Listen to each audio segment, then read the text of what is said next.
My name is Francesca. I'm the Technical Community Manager of Open Source at Stanford, Stanford's OSPO. I'm thrilled to be here. It's my first time at a CURIOSS gathering, and I was assured by multiple people that this would be a friendly group. To present here. So I'm talking about academic OSPO partnerships with pyOpenSci and rOpenSci. And you may actually recall 7 months ago that Zach and I sat with Leah Wasser, who is the executive director of pyOpenSci, for a curious deep dive. We talked about the inception of this idea of an academic OSPO partnering with pyOpenSci, maybe rOpenSci later in the future. I'm not going to talk about that or the aims that we stated there. Please check out the YouTube link. We want to get to 100 views. Hope you to like, subscribe, support the CURIOSS channel. What I'll actually be talking about today is what we've done in the 7 months since then, including our partnership with rOpenSci that we finalized last year. When thinking about what we wanted to offer, it was some balance of these 3 points. Firstly, we knew that we wanted to lean into the expertise of external communities of pyOpenSci and rOpenSci. And in doing that, it forced our OSPO to take stock of what we do well, but also acknowledge the gaps that our OSPO had that these external communities could fill in. Lastly, our OSPO is situated under the Dean of Research. As the technical community manager, I primarily interact with researchers. And so everything in this was about empowering developers, researchers, scientists, students to build their open source skills. So what did we actually do with these 2 groups? Firstly, on the pyOpenSci side, we wanted to lean into their so-called bread and butter of offering Python packaging workshops. So supporting researchers who wanted to develop high-quality Python packages but didn't know where to start or how to do that. On the rOpenSci side, they're very well versed in promoting R packages to the broader R ecosystem, and so connecting researchers on campus to that broader R ecosystem. We had 3 events with pyOpenSci last year. In July, a more intimate fireside chat with our Maintainers and Contributors Roundtable. This gave Leah the opportunity to speak to our researchers and understand their particular pain points for their projects. In August, we had a peer review webinar that we recorded and posted online. And in October, we had our first hands-on Python packaging workshop. With rOpenSci in November, we also had a peer review webinar for their open peer review process and an introduction to the broader R ecosystem. And we imagine this will be the first in a 3-part series with the next 2 events happening this coming March and in May. So how did we do? Let me start with the numbers. At the onset of this partnership, we decided we wanted to send an initial interest form before we even planned anything formally, because we just wanted to get a sense who in our OSPO community even wanted this. Was this something worth pursuing? And the 71 respondees ended up being a very helpful, dedicated mailing list to personally invite to these events, because we knew these were people who were willing to engage and enthusiastic about this idea. Across the 2 peer review webinars, we had 84 people who registered, 61 total attendees, and some of those attendees were actually at both rOpenSci and pyOpenSci peer review webinars, which suggests to me that people are excited to engage with external communities independent of the language that they're currently developing in.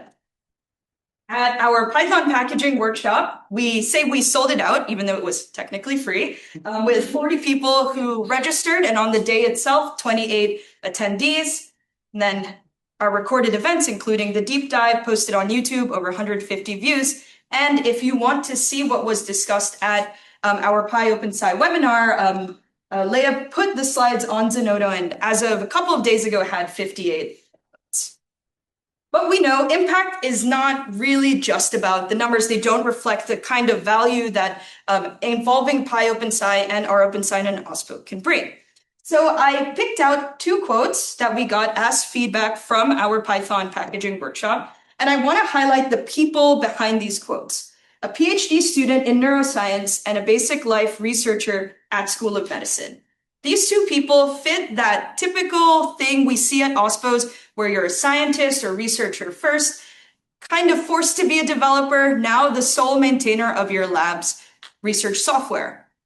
I'll note down here that this Python packaging workshop was tremendously helpful in developing the lab's Python package. And so to go back to filling in the gaps of our OSPO and tapping into the expertise of external communities, having this workshop with pyOpenSci actually allowed these researchers to get the help that they needed that they would have otherwise not gotten as the sole developer in their lab. Other notable things in the last 7 months, we've had one Python package that was maintained by someone in our roundtable accepted by pyOpenSci peer review. We've had a member sign up to be a reviewer for pyOpenSci, and they are actually currently going through the process of open review right now. We found in the attendance sheet of our OpenSci webinar, our communities on campus that we had never heard of, but of course are now going to try to engage with our OSPO. And interestingly, the Python packaging workshop was the very first point of entry with undergraduates to engage with our OSPO. And so to the earlier conversation about what do we want to ask students, now a question is, do you want to come to our pyOpenSci workshop? And hopefully the answer is yes. So it provided us that entry point. So when I think about the key learning of what we have done in the last 7 months, what I've realized is that local curated entry points increase engagement. And even with rich resources online about Python packaging, peer review, the R ecosystem, and on pyOpenSci and rOpenSci's websites, we still attracted many first-time participants. So partnering with these external communities is providing an easy on-ramp for researchers on our campus to get the resources they need and to build some kind of community that they may not get at their lab or on the university. However, moving forward, how can we scale such programs? This was one of the most important questions that we got asked at the very beginning in the CURIOSS Deep. So I am excited to announce for the first time that we have been working with pyOpenSci to co-develop an asynchronous online learning platform and program called ShipIt, Python packaging in the era of Gen AI. So OpenSource at Stanford has been collaborating with pyOpenSci on an asynchronous online course. You can see here some screenshots on the platform. It's going to comprise of video lectures, maybe featuring some people from the broader Python community, online materials, and exercises culminating in a LinkedIn badge, we hope, some kind of certification that indicates participation in the training. And this will come spring of 2026. Why pyOpenSci? The first thing I want to say is I won't go through all of the topics, but please come find me after if you want to go over this curriculum. One of the benefits of collaborating with them is that we got to determine some of these topics. So intro to testing in day 4 and documentation on day 8 came out of that very first fireside chat that we had with Leah. And this is something that we hope to bring more OSPOs in on so that we can develop more of these kinds of lessons.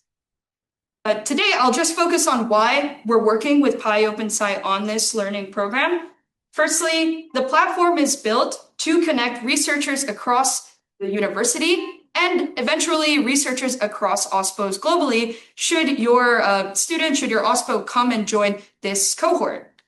We want to connect your institution's researchers to the broader open source ecosystem, given that pyOpenSci comprises of a community of people who are building the tools the learners may actually be using. There is a very conscious focus on the human side. You saw live office hours at the end of each week, and also the emphasis on Gen AI in your development workflow in hopefully a thoughtful, not taxing way.